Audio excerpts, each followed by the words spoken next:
Alright, so here's our second video. This is to help you with the worksheet that I gave you today in class. Describing transformations of quadratic functions.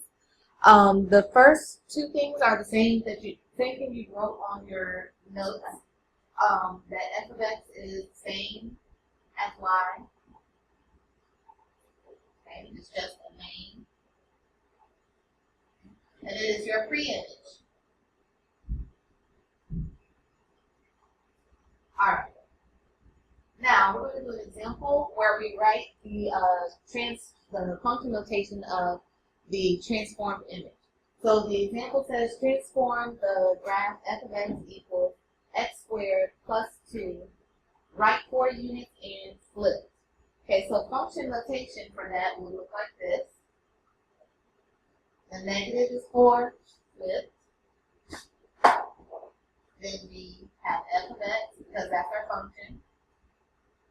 And it says minus 4.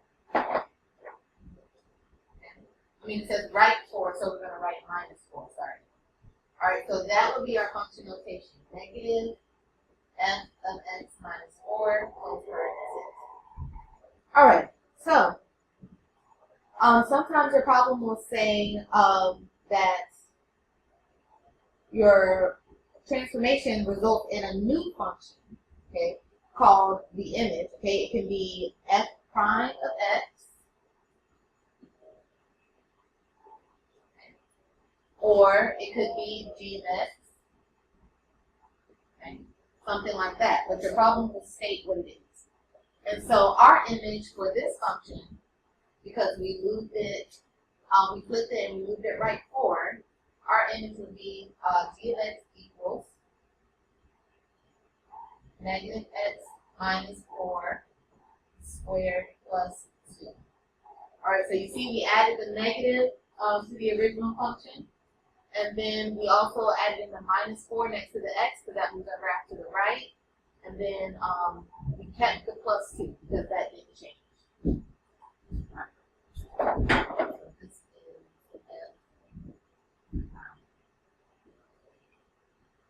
Alright, images. I'm sorry, let's go to the next example, number 7.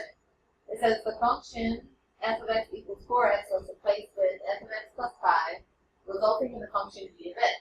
What is the distance between the y-intercept of f of x and the y-intercept of g of x? First thing, identify your pre-image.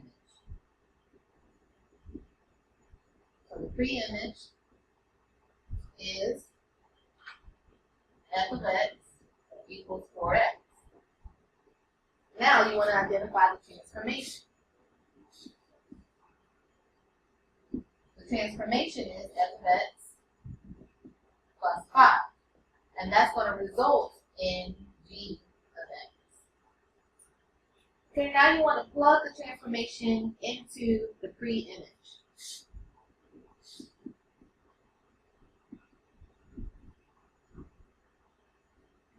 So f of x plus 5 is going to change f of x to look like this. 4x becomes 4 times x plus 5. Because here, the 5 is inside the parentheses of the x, so we should show that the same way in our function. Alright, so now we're going to simplify.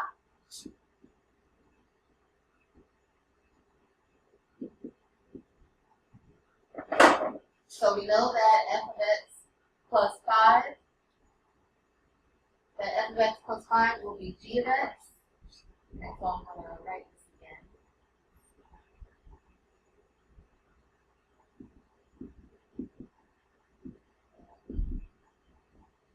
So this should become g of x.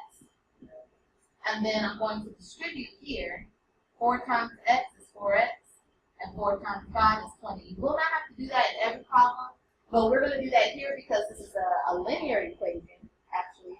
And our question is asking us about the y-intercept. So in order to find the exact value for the y-intercept, I have to distribute 4 times 5 is 20. All right, so now let's identify the y-intercept and compare them.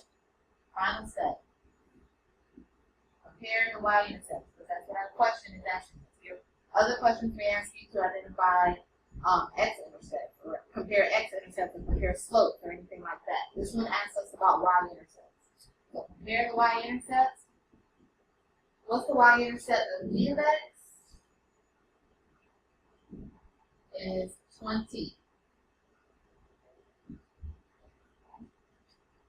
Now, what is the y-intercept of f of x? Is 0. Because you don't have a plus or minus number here. Okay, so you have to assume it is 0. Alright, so what is the distance between 0 and 20? It is 20 units.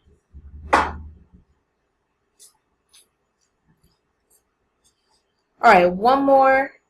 We have which function g of x possesses, which function g of x possesses function values that are 2 less than those of f of x equals x squared. First, identify the image. So, our pre-image. That is f of x equals x squared. And then our transformation.